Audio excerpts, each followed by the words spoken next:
Sige po, lakasan pa natin. Hallelujah! Ang salita pong hallelujah ay ibig sabihin, praise the Lord. Ayan, no?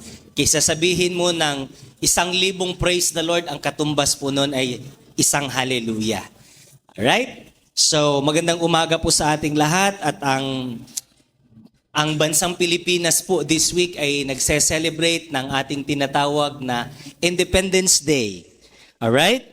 At tayo po ay nagse-celebrate ngayon ng ika-126th years of freedom, no? Independence Day. Amen ba?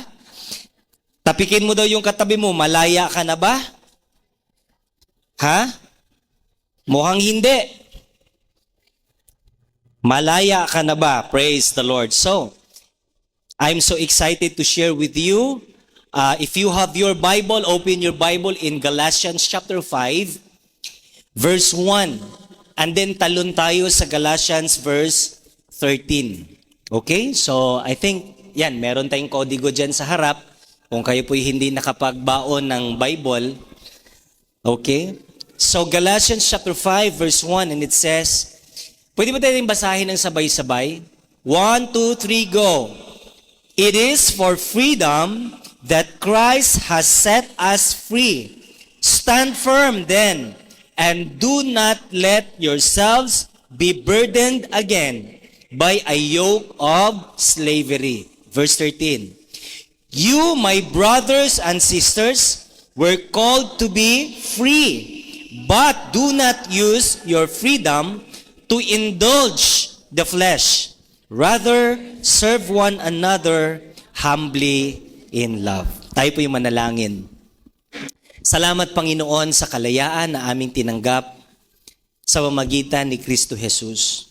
Amin po itong pinapasalamatan at ito'y aming isineselebrate sapagkat kayo po'y mabuti sa aming mga buhay.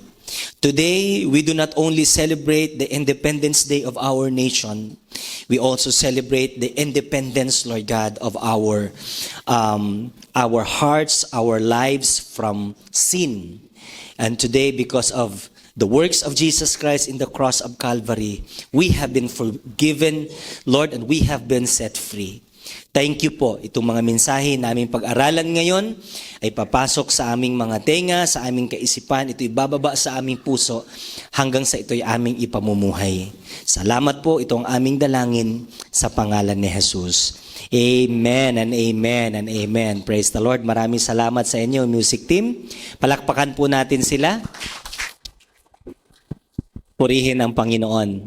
Good morning po muli, and today's message is called Freedom Isn't Free. Okay? Ang kalayaan daw po ay hindi libre. Freedom is not free. Okay? So, kung babalikan po natin yung verse kanina, it is for freedom that Christ has set us free. Meron daw pong kalayaan sa pamamagitan ng pagpapalaya ni Jesus sa atin. And that freedom cost Him a lot. Amen ba? Ang kalayaan na ating pinag-uusapan dito ay mahal po. Okay? Ang sabi nga ng Bible, Christ has set us free. At para po mangyari ito, kapatid, kailangan talikuran ni Jesus ang langit. Kailangan niyang iiwan. Kailangan niyang talikuran ang kanyang kasikatan, ang kanyang karangyaan. Are you following? Yung kaluwalhatian, He has to live. At kailangan niyang bumaba dito sa lupa at maging tao to live just like us. To become like us. In order for us to be set free. Alright? So I would like to share with you 3 things about this topic. Freedom is not free. Number 1, the price of our freedom. What is the price and how much is the price of our freedom? Sino pong familiar sa ating mga kasabihan ngayon? Sa panahon ngayon, wala nang libre. Ha? Sino naniniwala? Sa panahon ngayon, wala nang libre. O, kalabitin mo yung katabi mo pero mahilig kang manlibre. Ikaw naman, masyado mo naman pinipersonal yan. The price of our freedom is very costly. There's a price for every freedom. Kung balikan po natin ang Galatians chapter 1, Christ has set us free. Meron talagang value ito. Kapag gusto mong lumaya, halimbawa meron kang kaso, kailangan mo magbayad ng piyansa. Freedom is not free at all. Now, sa context ng ating pagiging Kristiyano, ang bayad po ng ating tinanggap na kalayaan mula kay Kristo ay ang kamatayan niya mismo. Look at this. Christ laid down His life to redeem us all. This is the price of our freedom. Matthew chapter 20 verse 28, ano sabi? And to give His life a ransom for many. Nakakita na ba kayo yung dinukot or yung kinidnap? Para matubos mo yan, meron tinatawag na ransom money. So you have to pay the demand. Kung ilang milyon ang demand ng tao na yan, you have to pay. Because if you're not going to pay the price, hindi makakamtan yung kalayaan. Are you following? Amen ba, mga kapatid? Yeah, so number 1 dito, Christ laid down His life to redeem us all. May nagbayad po. Naging malaya tayo ngayon sa kasalanan, hindi na tayo alipin. If you receive Jesus as your Lord and Savior, then I could say that you are free. Hindi na tayo katulad nung dati na alipin tayo sa kasalanan. Yung bang wala tayong magawa, kontrolado tayo sa kasalanan. And Christ redeemed us from that situation. At ngayon po, kaya na nating mamuhay ng matuwid. Amen. Amen. Kaya na nating mamuhay na matuwid sapagkat malaya na tayo. Alam niyo yung itsura ng isang alipin? Ha? Gusto mong kumain ng ice cream pero sabi ng boss mo, hindi, magkape ka lang. Ha? Gusto mo magkape tapos sabi ng boss mo, hindi, mag-candy ka lang, di ka pwede sa kape. Wala kang magagawa because you are not free. You have no choice. But today, because of what Jesus Christ has done at the cross of Calvary, you are free. Amen. Amen.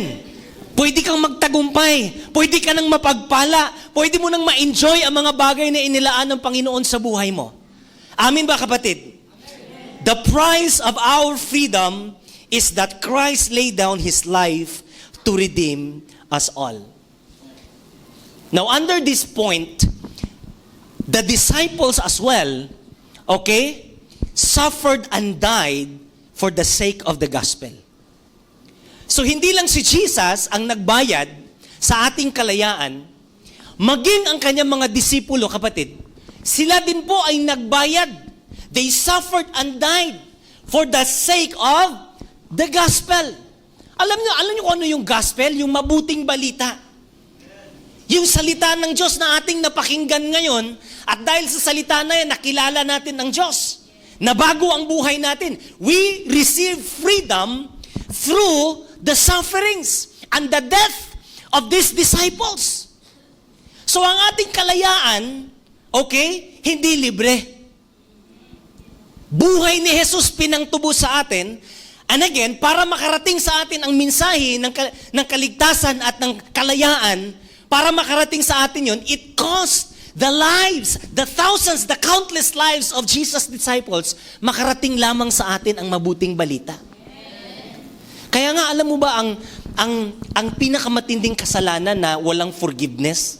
Yung tuloy-tuloy na pag-ignore mo sa salita ng Diyos. When you continually ignore the gospel of salvation, the gospel about freedom na binayaran ni Jesus ng napakamahal.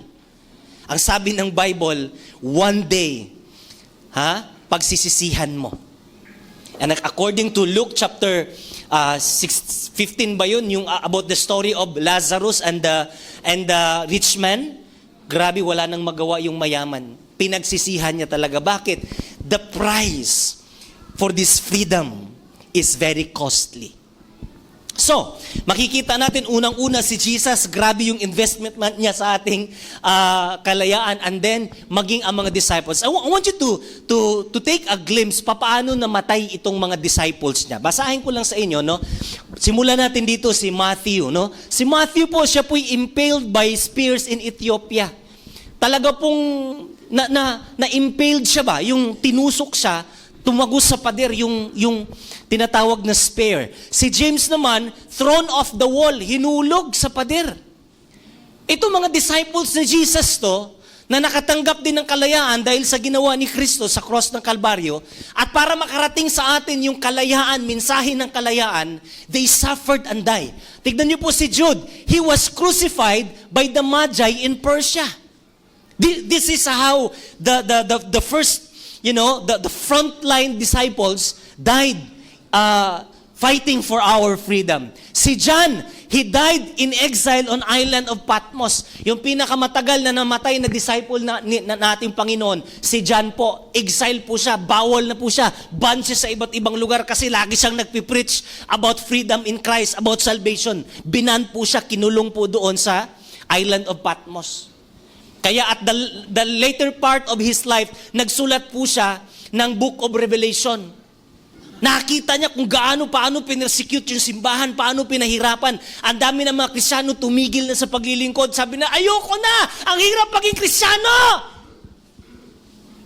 Yun na lang nakakarating sa kanya. Alam niyo, kung nandun po kayo sa island of Patmos, you will see the Ephesus, the churches, nandun sa isla, kasi tanaw mo, kitang-kita niya yung buong isla, nakikita niya yung pangyayari, binabalita sa kanya. Ito ang nangyayari sa simbahan ngayon, grabe yung persecution. Kaya sumulat po siya Book of Revelations. When you read the first part of Book of Revelation, it's all about encouragement. Bumangon ka. Kung saan ka nadapa, bumangon ka. Kung nanglamig ka, tumayo ka. Magpahalap ka sa Panginoon. Puro encouragement po yun sa mga simbahan na nanghihina na. Anong sabi niya sa Church of Sardis? Nakita ko lahat ng pagpapagal mo. Iniisip mo ngayon parang baliwala yung paglilingkod mo sa Panginoon. Sumulat si John para i-comfort ka na yung pagpapagal mo hindi mababaliwala yan sa kaharian ng Diyos. And these people died and sacrificed for the sake of freedom. Amen? Si Matthias, yung pinalit kay Judas, mga kapatid, no? Stoned and beheaded. Binato po siya, pinutulan ng ulo. Si Philip naman, hung by iron, hooks upside down. Nakabaliktad dyan, nakahook po siya. Ayan, no? Si Peter naman, crucified upside down by Nero, the emperor. Pinako sa cross, pabaliktad naman. Kasi nga, nung ipako siya sa cross, sabi niya, I don't deserve to die like my master. Can you please turn me upside down? So, yung request niya, binaliktad siya habang nakapako sa cross. Si Thomas, he was stabbed in a spear in India. Nagkalat kasi itong mga to eh. Talagang humayo sila. Minantala nila yung balita patungkol sa kalayaan natin mula sa kasalanan. Si James, he was also beheaded, alright, in Palestine. Si Simon, crucified in Persia. Okay? And then si Andrew, he was crucified in an X shape. Nakaganon po siya, para po siyang si Spider-Man. Sabi niya, I don't deserve to die like my master. Just like Peter, I don't want to die like my G. I don't deserve to be like him. So please crucify me in an X shape. Okay? And then si Bartholomew, siya po, he was flayed to death by whip in Asia Minor. Namatay po siya kakahampas sa kanya nung latigo. Don't you know that when Jesus was whipped, he was only whipped 39 times? Kasi usually, hindi naaabot sa 39 ang whipping. Ang pinaka-maximum na whipping talaga is 40 times. Nga lang, pinigilan na, wag na natin paabutin ng 40, baka pag ikamatay pa ni Jesus yun. Now, sa law kasi ng mga vertigo, no, pag napatay yung kanilang ipapako, niwiwip nila, within 40 times namatay, sila mismo din kakasuhan. At pwede silang makulong din. So, nagkaroon sila ng takot na yun. But anyway, nabanggit ko sa inyo ito. Now, these are the sufferings. These are the persecutions. These are the pain. Now, ngayon, kung ikaw, Kristiyano ka at sasabihin mo, ang hirap na ng kalagayan ko ngayon. Kapatid, wala yan sa hirap ng kanilang pinagdadaanan. They fought for the freedom. They talked the freedom, they receive freedom, and they would like to share the freedom. Amen ba? So alam ko lahat tayo, iba-iba yung ating hamon sa buhay. Iba't ibang degree ng kahirapan, pagsubok ang ating kinakaharap. Pero is it safe to say na wala sa kalingkingan ang ating pinagdadaanan ngayon kumpara sa mga ito? And I want you to thank the Lord for the freedom that He has given us. Sila, naglingkod sila sa Panginoon, they don't have the freedom that we enjoy right now. Hindi sila pwedeng mag-preach, hindi sila malayang mag-preach kahit saan. Ang dami po na kanilang dinadaan ng pagsubok. Amen ba? And praise the Lord, we are free. Ako sa totoo lang, pag binasa ko po yung mga aklat nila, yung mga sulat nila, may mga times talaga na iiyak na lang ako eh. Talagang, Lord, grabe naman. And if we try to compare our level of actually, we are not persecuted right here. Alam mo yung persecution? Ha? We are not persecuted here. This is an open country. Kahit ano relihiyon mo, pwede. Kahit anong paniniwala mo, magpipreach ka doon. Yung iba pa nga, naglilibot pa ng offering dyan sa labas. Libre. Hindi, we are not persecuted here. Wala tayo sa punto, wala tayo sa lugar para magpakyut, mag-inarte na, Lord, grabe ka naman. Wala tayo. Amen. They have all the say, but they don't say it. They have the chance, but they fought for it. Amen? Amen? Alam mo, pagdating ko sa langit, although sa Panginoon naman lahat ng papuri, siguro pagdating ko siguro sa langit, yayakapin ko si Jesus. God the Father, God the Holy Spirit. Pangalawang hahanapin ko, Lord, nasaan si Pedro? Lord, gusto kong pasalamatan yon. Lord, nasaan si Paul? Gusto kong pasalamatan yon. Yung mga pinugutan ng ulong, mga disciple mo, Panginoon, nagbuwis ng buhay para makarating sa amin ang mabuting balita. Amen? Samantalang tayo, paisi-isi lang.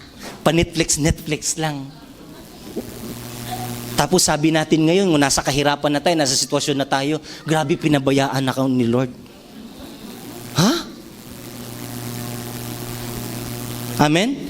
So, Jesus paid for our freedom. The disciples paid for our freedom. And under that point, here's the last point, under that point, our forefathers fought and died for our freedom.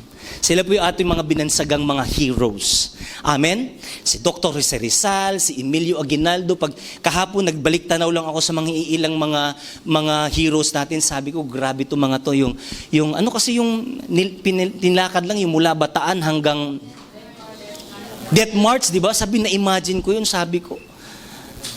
Tapos magdi-death march kang ganyan, meron kang arthritis, meron kang gout. Ang hirap kaya, di ba? So Lord, paano kaya? Pero you see, these people fought for our freedom. Amen. Yung ating tinamasa ngayon na kapayapaan, kalayaan, ito po'y produkto ng kanilang mga buhay na inilalay para sa ating bayan.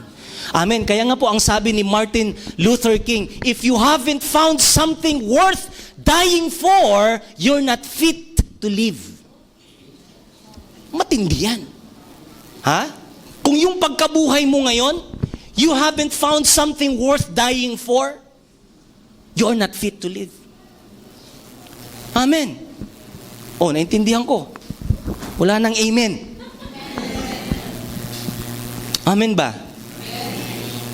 Yung ipagkaila ka ng pamilya mo sa kakapaglingkod mo sa Panginoon, isn't that something worth dying for? Something worth dying for. Amen. Yung naglilingkod ka, kahit na hirap ka na. Amen. Kahit persecute ka, kahit pinagtataguan ka, that's something worth dying for. Yun bang nakamta natin ngayon? Nakaligtasan, pinaglalaban mo. Naalala niyo message last Sunday? Ha? Sabi nung servant, Lord, pwede kong i-enjoy yung kalayawan, pwede kong puntahan yung kayamanan, pwede kong lahat ng ito puntahan ko at talikuran kita. But I decide, pupunta ako, sasandal ako sa pader, sa pintuan na ito at magpapapako ako sa aking tenga bilang tanda na sa'yo lamang ako susunod. That is something worth dying for. Loving your master is something worth dying for. Serving God from with all of your heart is something worth dying for. Amen? Giving your last piso for the kingdom of God is something worth dying for. Gigising ka ng umaga, madaling araw para makinig. Sasama ka sa live stream, manalangin. That's something worth dying for. Sige po, palakpakan natin ang Panginoon. Because if you haven't found something worth dying for, you're not fit to live. You're just existing but you're not living. Amen ba? Yun bang pagbangon mo araw-araw, is it something worth dying for? Yun bang pinaglalaban mo ngayon, is it something worth dying for? Yun bang you have all the chance to give up, but still you persist, you fight for it, because you know it is something worth dying for. Kaya tapikin mo yung katabi mo, sabihin mo, hanga ako sa'yo. Amen? Now here's the second point. The first point is the price of our freedom, and the second point is the problem with our freedom. Merong price ang freedom, pero may problema ang freedom. Galatians chapter 5 verse 13, ang sabi, "My brothers and sisters, we're called to be free, but do not use your freedom to indulge the flesh. Rather, serve one another humbly in love." Alam niyo ba yung kalayaan, may problema tayo sa kalayaan? In fact, the problem is the misuse of freedom. Freedom actually is not the problem, but the misuse of freedom is the real problem. Kapag na-misuse natin yung freedom, the first consequence is that a decline of values. Are you following? Too much freedom declines values. Ano ba ang value? Mga values natin, mga Filipino values. Ano ba yung mga Christian values natin noon? Pinapahalagahan natin yan ng ating mga ninuno. Di ba? Yung mga values na respect. Irespeto lalo na yung mga nakakatanda. Irespeto ang bawat isa. Ngayon, wala na. Dahil sa freedom. Yung tinatawag nilang freedom. Noong unang panahon, hindi ka basta-basta, hindi ka pwedeng manira kung kani-kanino. Amen. Wala pang libel case noong unang panahon, but it was our values. Pero ngayon, kahit pagbukas mo ng Facebook, pagbukas mo ng YouTube, lahat naninira, minumura yung ating presidente. Isn't that the freedom? The misuse of freedom. The decline of values, what else? The decline of truth. Sa panahon natin ngayon, yung mali, kayang gawing pagmukhaing tama. At yung tama, pagmumukhaing mali. Amen? Well, kailangan ko pa bang i-elaborate ito? You know what I mean? Number 3, the decline of moral soundness. Yung moral soundness ba? Ha? Meron pa bang moral soundness ang mga tao ngayon? Yang tabi mo na lang. Yung nasa likod mo na lang nakaupo at saka sa harapan. Yan na lang yung mga moral soundness. Pero karamihan ngayon sa ating panahon, because of what we call freedom, nasira yung moral soundness. Morally corrupt na ba yung tao?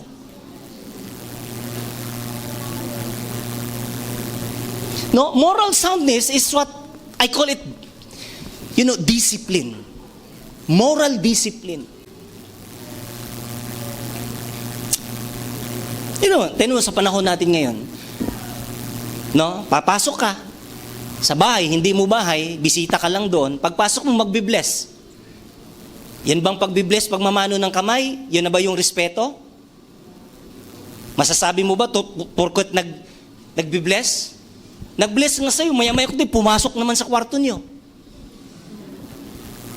I mean, for me, that's a foul. It's may problema tayo sa moral soundness. Pero mo, pumasok ka lang sa bahay, di ba? Pagpasok mo, kami nung unang panahon kasi, naabutan namin yung black and white na TV. Wala kaming mga television, mahirap na mahirap kami. Alam nyo ba, yung nandun lang kami sa labas, tapos tatakpan pa yung kurtina, kahanap lang kami ng konting siwang ng kurtina, gaganon kami, tapos share na kami lahat, gaganon na kaming lahat, masaya na kami nun. Pag pinapasok ka pa ng sa bahay, sobrang grabe na yun. Mahihiya na nga kami, papapasukin ka pa ng bahay. Ngayon, papasok sa bahay, pupunta pa diretso sa kusina, magbubukas pa ng refill. May tubig? Pagbukas na ganyan, may nakita pa ganyan, pwede makain? Sabi ko, ay, asa na yung moral soundness ngayon? Diba? Palagay ko naman, meron pang mga mas matatanda dito sa akin eh. Huwag niyong sabihin, napakatanda ko na. Parang makareact kayo, parang ako lang ang may edad dito ah. Alam niyo yung unang panahon, naabutan ko, no? Yung magbo-boyfriend tsaka girlfriend, hahawak lang ng kamay, pag-aasawahin na kayo. Pag nakita kayo nag-holding hands, ay, kayo ha? Pakasal! Magpapakasal na kahit nagliligawan pa lang naman eh. Grabe, ang taas ng standard ng moral soundness ngayon. Di ba? Hawak kamay lang yun. Ngayon, iba na yung hinahawakan, di pa rin.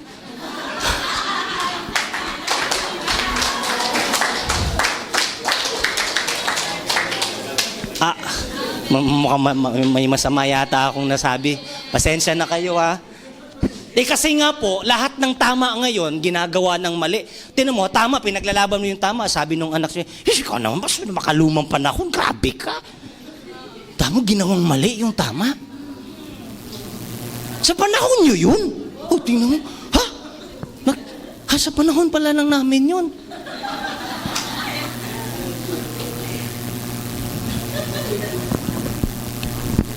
Hallelujah. What else? The decline of empathy. Alam niyo yung empathy? No? Empathy, ito yung may nakita kang kawawa, hindi ka lang naawa, may ginawa ka pa dun sa pagkaawa mo sa kanya. Empathy ba? Ngayon nakita mo nalunod, anong una mong ginawa? Kumuha ng cellphone, binidyo.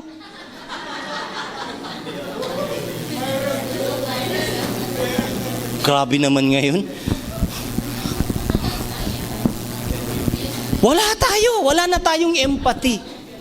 Mas mahalaga pa sa atin yung makagawa ng content, di ba?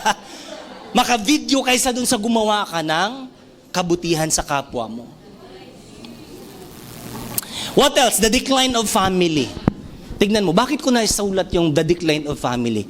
Ngayon kasi, naging normal na. Lalaki mag-aasawa kapwa lalaki. Babae sa kapwa babae. Are we against person? No, we love every person. But we are against on this kind of practice. There is a decline of family.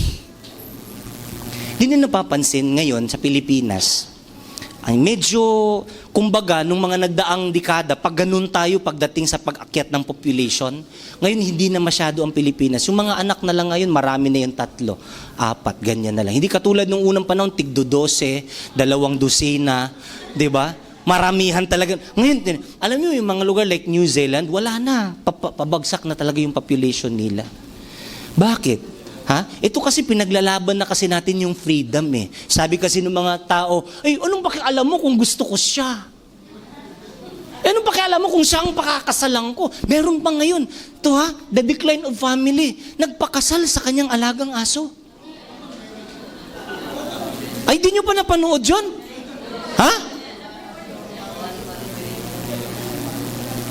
Napaka-plastic nyo naman. Alam ko, wala kayong ibang ginagawa, kundi ganyan lang kayo sa mga Facebook ninyo at mga multimedia. Mangmaangan pa kayo. Mga kapatid, the decline of family is due to the misuse of freedom. That's the problem with freedom. Tignan niyo po yung sinabi ni Amit Kalanri. Sabi niya, too little freedom is captivity. Kapag masyadong maliit yung freedom mo, ibig sabihin, alipin ka kasi. Alila ka. That's captivity. But too much freedom is chaos. Nagets niyo ba yung ibig sabihin yan? Hindi masama yung freedom, pero too much freedom is chaos. Amen? Oh, what else? Too much freedom can lead to the development of indiscipline. Wala nang disiplina. Noong unang panahon, kapag gumano na yung mga magulang namin, magtago ka, mamaya konti niyan. Ha? Dila lang yung walang latay sa'yo. Ay, maniwala ka sa'yo pag si Mama Rosario, pag gumano, magtatago na kami niyan. Diba? Ngayon, alisin mo yung cellphone sa anak mo, magwawala yung anak. Yung magulang pa ang matatakot. Come on. Too much freedom. Bakit? Isinusulong kasi, bawal paluin. O sige, bawal paluin. O, kunin mo yung cellphone. Di mo nga papaluin, magwawala yung anak. Ikaw yung pinapalo eh. Ba't kaya ang ganun? Pag yung magulang disiplinahin yung anak, bawal sa freedom. Pag yung anak na mamalo sa mga magulang, okay lang. Is that the freedom that we are fighting for? That's the misuse of freedom. Amen. Masyado tayong malaya, walang bayad manood ng YouTube, walang bayad maggumawa ng account sa Facebook. Kaya we are too free. Kaya lahat ng mga website, lahat ng mga hindi ka nais-nais na puntahan, napapanood ng mga kabataan ngayon. Bakit? That's the misuse of freedom. Sana may kausap pa ako. Alright? Sabi ni Boyd Rice, I think this society suffers so much from too much freedom. Would you agree? Too many rights that allow people to be irresponsible. Too many rights. Ang dami nating rights. Pansinin mo sa Pilipinas, walang nagtatagal ditong mga higanting, mga malalaking kumpanya. Bakit? Pag medyo nai-stabilize na yung kumpanya, anong sabi ng labor? Ay, dapat taasan yung sweldo. Ano ba yung pinaglalaban natin doon sa panahon ni Duterte? Di ba? Dapat pagpasok mo, dapat regular ka agad. Ba't mo i-regular yung tao? Di nga nagtatrabaho eh. Katamad-tamad nga, nagtatrabaho lang pag pinapanood ng amo. Tapos ngayon, liliigin pa yung kumpanya. Taasan yung sweldo, taasan. Wala nang kinikita yung kumpanya. Ang problema ngayon, it's not about the constitution na taasan ang sweldo. Ang kailangang itaas yung competence ng isang mananarbaho. Amen. Hindi kailangan natin ng constitution para umasenso tayo, para itaas ang ating sweldo. Ang kailangan lang natin competence. O merong tao dyan sa tabi ng kalsada, napaka-competent. Sir, dito. Akong bahala, sir, mamaya. Mapapabigay ka, imbis 10 lang, mapapabente ka eh. Sir, kailangan ba ng constitution? Hindi, kailangan lang extra mile. Amen. Are you learning? You see, people are responsible. Laging ginagamit natin yung freedom para itago natin ang ating responsibility.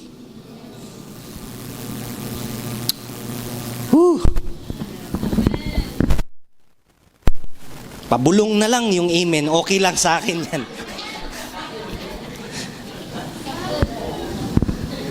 I mean, kung ikaw amo, kung na-bless ka sa performance nung nagtatrabaho sa'yo, hindi na kailangan ng constitution yan.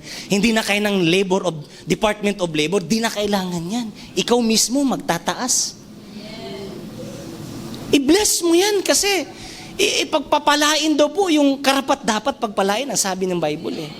Pero kung nakita mo naman, nagpapatay oras, i-regular mo. Abay, kahit sinong magtatayo ng kumpanya dito, pag ganyan yung ating patakaran, ayoko na. Come on. So lahat dinadaan natin sa freedom. So mukhang medyo parang gulay na yung mga amen ninyo ito na lang last. Sige. For excessive freedom is nothing more but excessive slavery. Tingnan mo yung dahil Nang dahil sa pinaglalaban nating freedom, lumaya ba talaga tayo? Hindi, naalipin pa rin.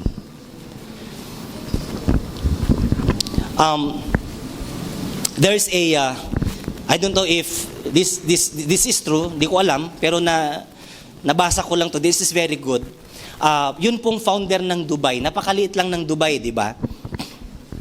Sabi, they interviewed the founder of Dubai, Sheikh Rashid, about his country's future. Tinanong siya, ano ba future ng Dubai? So, alam naman natin na ang Dubai ay very prosperous nation. Okay? Sabi ngayon ni Rashid, sabi niya, my grandfather rode a camel. And then, my father also rode a camel. Yung lolo ko, ang sinakyan camel, papa ko, ang service niya rin camel. But now, I drive a Mercedes. Tapos sabi niya, and then my son drives a Land Rover, mas mahal, mas maganda. And then, my grandson will drive a Land Rover. But, my great-grandson will have to ride a camel again. Napatanong yung nag-interview. Bakit po? Ito ang sagot ng matinding tao, sabi niya. Hard times create strong men. Strong men create easy times. But easy times create weak men. Weak men create hard times.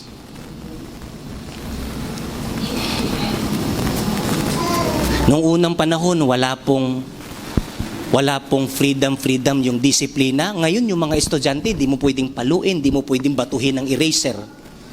Di mo pwedeng sampalin nung ganon, pag ginanong puting-puti yung mukha mo. Hindi mo pwedeng ibilad sa labas pagka-late. Hindi mo pwedeng paluhurin ng ganyan, bilad sa araw. Hindi na pwede ngayon. Nang dahil sa freedom na yan, anong nangyari? Easy times create weak men. May punto ba? Yes. Kailan lumapsaw ang mga Kristiyano? Kailan? Nung wala ng persecution. Kailan ang matinding bulusok ng Kristyanismo? Nung matindi ang persecution. Ngayong wala ng persecution, ang daming kaartihan ng mga Kristiyano. Naintindihan ko kung dalawa na lang i-amen. Sige, last point na tayo. The preservation of our freedom. The price, the problem, and the preservation. Paano natin i-preserve yung ating freedom? Grabe yung binayad ni Jesus para dito. Grabe yung cost ng mga disciples para makarating sa atin yung freedom. Pati yung ating mga ninuno, grabe. Nga lang, nung makamtan na natin yung freedom, nakita natin yung misuse of freedom kaya nagkaroon ng problema. Amen ba? So paano natin i-preserve itong freedom na ito? Galatians chapter 5 verse 1, balik tayo sa ating verse. It is for freedom that Christ has set us free. So, parang sinasabi dito, tandaan yung mabuti, hindi libre ang kalayaan. Buhay ni Kristo binigay niya para sa kalayaan. Buhay ng mga disciples, sinakripisyo nila para makarating sa inyo ang mensahe ng kalayaan. Sabi niya ngayon, it is your responsibility to preserve that freedom. To use that freedom properly. So ano ang suggestion ni Apostle Paul? Ang sabi niya, stand firm. Ano ang ibig sabihin niyan? Stand firm. Manindigan ka. May kausap pa ba ako? Manindigan ka. Then, do not let yourselves be burdened again by a yoke of slavery. Huwag kang nagpapaalila uli sa nag-alila sa iyo noon. Or, should I say, huwag mong gamitin ang iyong kalayaan para maging alipin ka. See? So let me give you a few points on how to preserve our freedom. Number 1, praise our Heavenly Father for the freedom. That's how you preserve it. Yung ibang bansa, bawal ka magbasa ng Bible. May mga bansa sa panahon natin ngayon, lalo na sa South Korea ba yun? Yung bawal ang Kristyanismo doon. no? North, no? May mga lugar like may part sa China na bawal, hinahunting kapag ka nagpi-praise and worship kayo, nakikita kayo as a Christian church. Sila, nagpi-praise and worship sila, nagpupuri sila sa Panginoon, nagba-Bible study sila. Alam nyo kung saan? Sa ilalim ng imbornal, yung labasan ng mga tubig, wala kasing mga tao dun eh. Doon sila nagba-Bible study. Yung iba pa, hinahati-hati nila yung Bible, o yung Genesis, ikaw muna magbasa, o yung Exodus, ikaw. Dito, meron kang Bible, di mo binabasa. Praise God for your freedom. Amen? Amen. Pangalawa, anong sabi dyan? Perpetuate or value our forefathers' sacrifices. Kwento natin sa kanilang sa ating mga anak yung mga sakripisyo ng ating mga ninuno, no? So, anyway, nasa eskwela naman natin yan, may mga subject naman na nagturo diyan. So, kahit papaano, it is your responsibility to teach to them the right way. Kasi ang daming version lumalabas eh. 'Di ba? So, kwento mo sa kanila. And then number 3, pay attention to your condition. I want you to reflect as I'm talking right here. What is your condition as a free person? Are you using the freedom correctly or you are misusing your freedom? I ask you to reflect. Kasi kung hindi mo ma-identify yung problema, hindi mo ma-address yung tamang solusyon. So as a Christian, hindi lang malayang Pilipino, bilang Kristiyano, are you using your freedom in the right way? Amen ba? O ginagawa mo yung kalayaan mo, ginagamit mo yan para talikuran ang Panginoon, para mag-excuse sa gawain ng Panginoon. Kasi magaling tayong gumamit sa freedom para gawin nating dahilan laban sa Diyos. Biruin mo, si Lord nagbigay sa atin ng kalayaan, ginamit pa natin ang kanyang bigay na kalayaan laban sa Kanya. So I want you to reflect, I want you to pay attention on your condition as a Christian. Number 4, pray for your government. That's how we preserve freedom. Hindi makakatulong yung mag-criticize. Amen? Hindi nakakatulong yung mag-criticize. Pray for your government. Finally, preach the gospel. Yung spiritual freedom natin ang gagaling po sa gospel.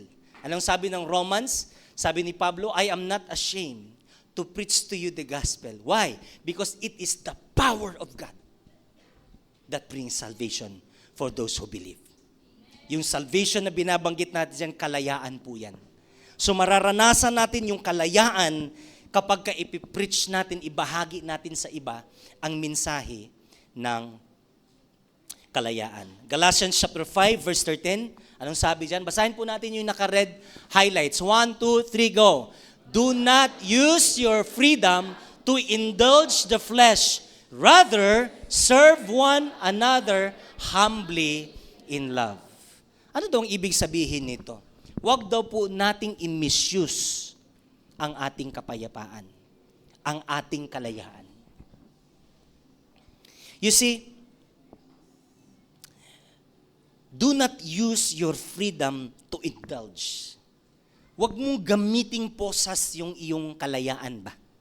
Para maintindihan niyo po, look at the story of the prodigal son. Paki-next na lang. Basahin natin lahat, sabay-sabay. 1, 2, 3, go.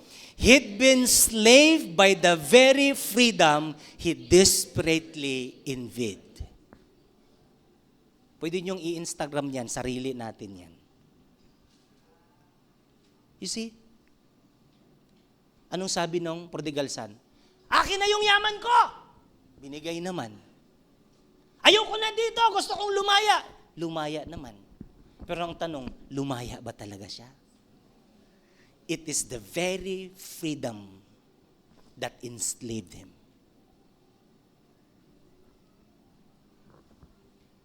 Wow. There was a classic story about the American and the Mexican. So yung Amerikano napunta lang sa Mexico kasi kailangan niyang pagod na pagod siya sa kanyang trabaho, kailangan niya ng brainstorming, kailangan niya makapag-relax. So, pagdating niya doon sa Mexico, napunta siya sa isang dagat, may isang Mexican, no, na nangisda. Tinignan niya, lapitan niya, nakahuli ng 7. Mga malalaking isda, 7. Tapos, sabi niya ngayon, "Sir," sabi niya, "gaano ka katagal na nangisda para makuha mo yan?" Sabi niya, "Sakto lang. Hindi masyadong matagal." Sabi niya. "Ay, sir, edi pagkatapos mong mangisda, anong ginagawa mo na sa buhay?" Sabi niya, "Eto ginagawa ko. I sleep late,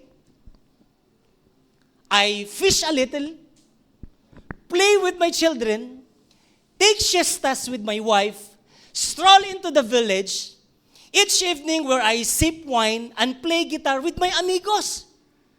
Grabe, nung marinig ng Amerikano yun, sabi niya, "Sir, sayang naman, ang dami mong sinayang na oras." Sabi niya, "Sir, ba't di mo gawin ganito? Dagdagan mo pa yung oras, yung pangingisda mo."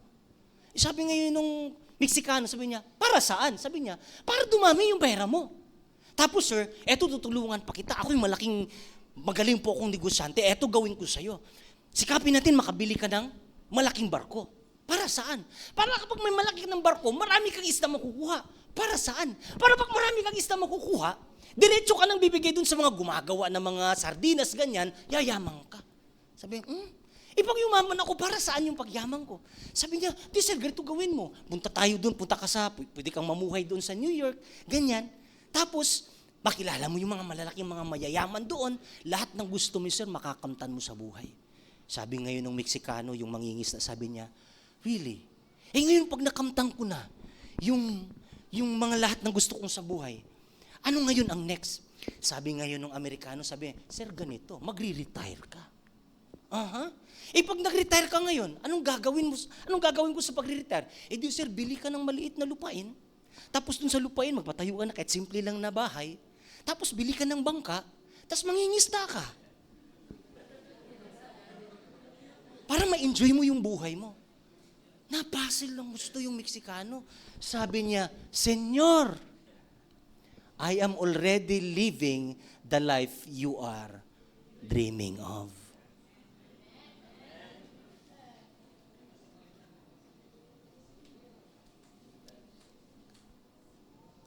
May kalayaan tayong puntahan yon. Amen?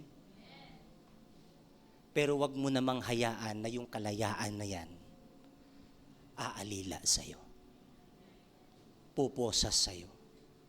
Ito lang din pala ang pangarap mo at nandiyan ka na sa pangarap na yan, para saan pa yung too much?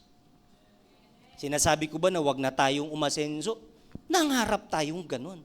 Pero wag naman to the point na itong mga parte na to sa buhay. Sabi niya, "I sleep late. Nakikipag-jamming ako sa aking mga amigos. I fish a little. I play with my children. I siesta. I stroll in the village. And I sip coffee. I sip wine. And I play guitar with my friends." You are free to achieve the goal in your life, the dream of your life. But it's not about the thing that you achieve. It is how you become as you achieve those goals in life. Amen? Amen ba, Joshua? Amen pa ba kayo dyan? Because I'm trying to help you how to preserve the freedom. I'm talking about all sides of freedom. Spiritual freedom, financial freedom, relational freedom. Biruin mo, sa kakapurso natin ang ating pangarap.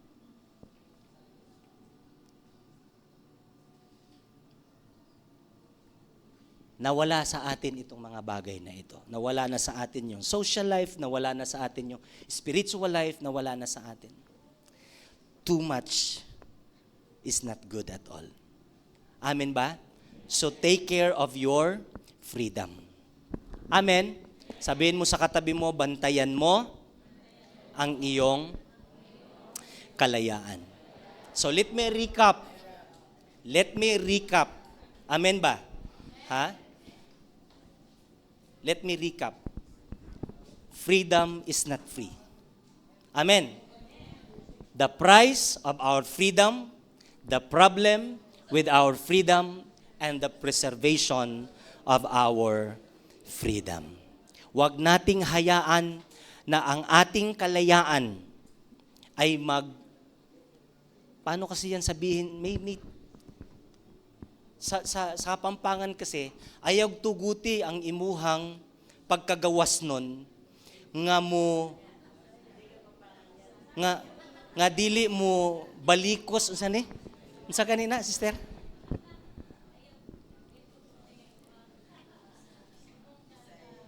Kagawas nun, mo preso ba or mo bilanggo ba? So, wag mong hayaan ang iyong kalayaan na siyang kukulong sa iyo or bibilanggo sa iyo. No, minsan kasi sa kakapangarap natin, pangarap, nakulong na tayo dun ba? And then the very point kung bakit ka nangarap, bakit ka nagpupursige, yun lang din pala, na nandyan na yun ngayon sa iyo. Ano? Amen? Alam niyo, isa sa mga dream ko, yung mga anak ko, makakasama ko sila, nagtugtugang kami, naglilingkod kami sa Panginoon. Alam niyo kapatid, sa bahay ngayon, nagja-jamming na kami. Sabi ko, ito na Lord, unti-unti na Panginoon. Yung bunso namin, malakas ng pumalo. Nagda-drum na siya. Tumutugtog na kami, no? So, hayaan niyo po announce ko na lang po yung concert namin, mag-ready-ready na lang po kayo. Medyo may kamahalan po yan. Kasi family band na po yan eh.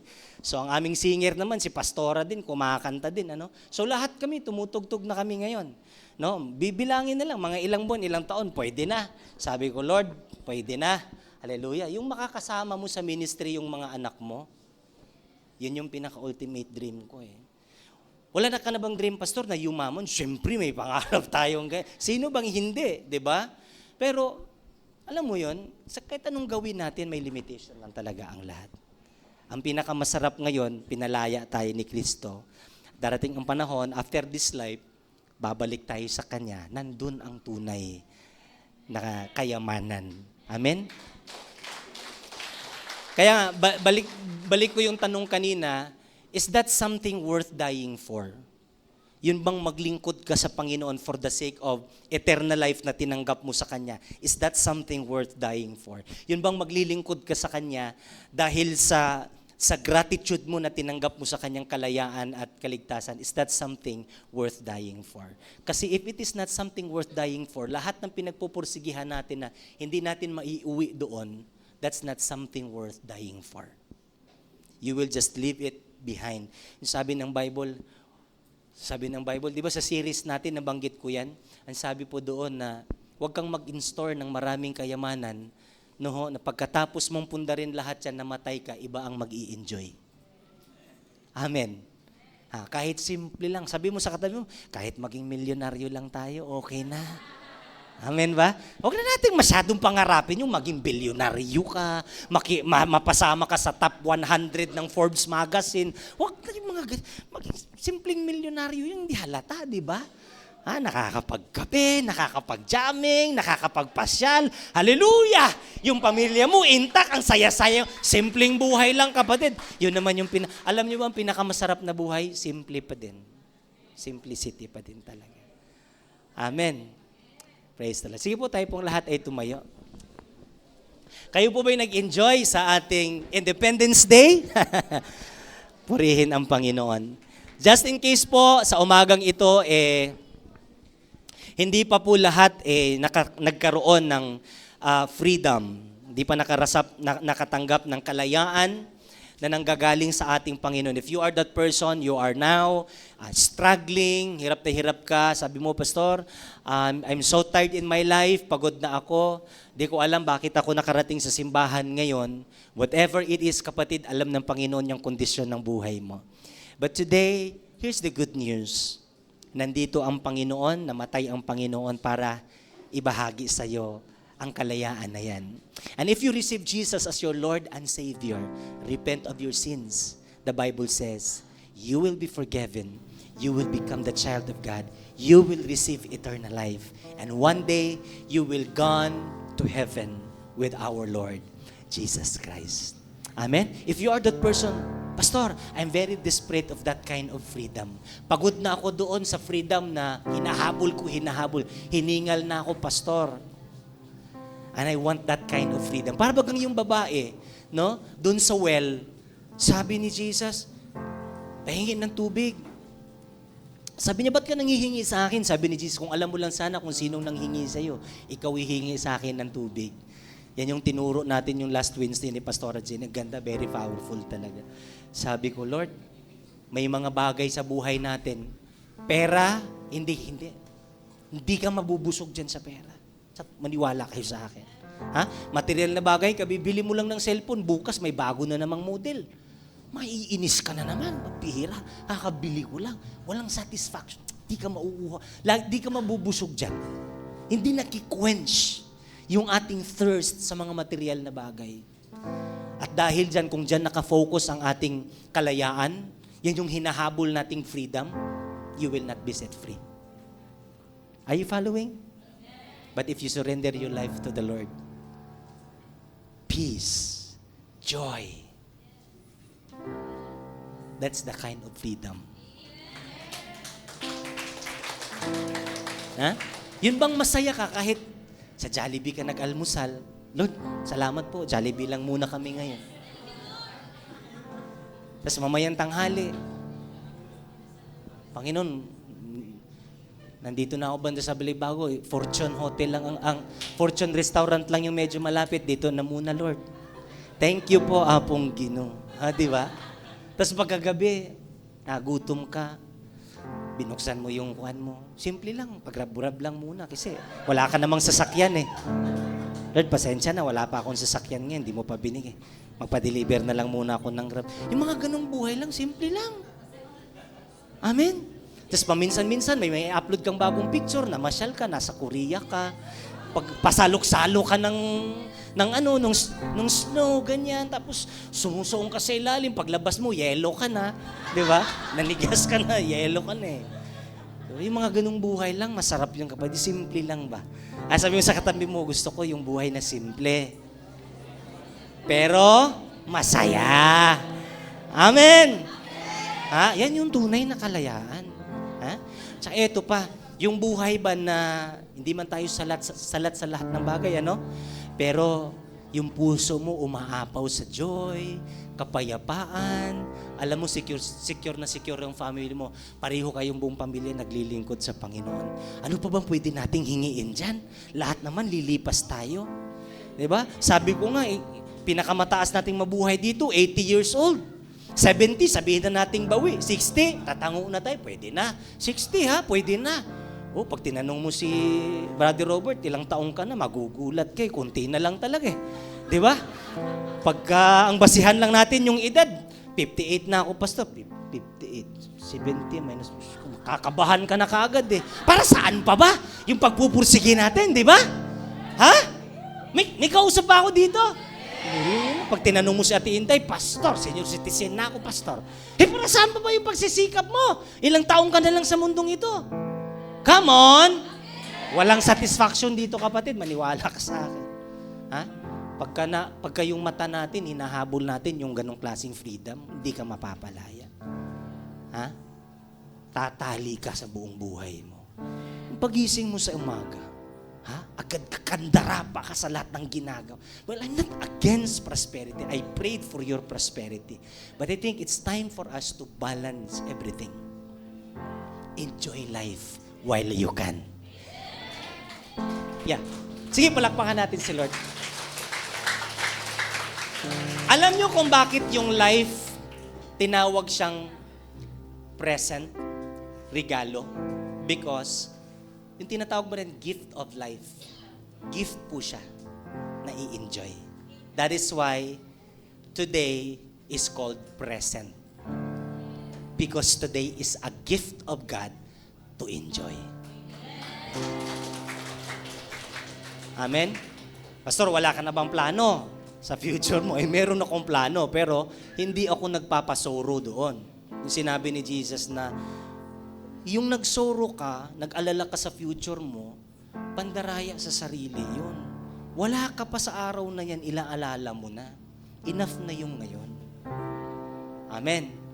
Ha? Nakapagkapi ka ngayon, okay na. Ha? Nakapag-almusal ka ba?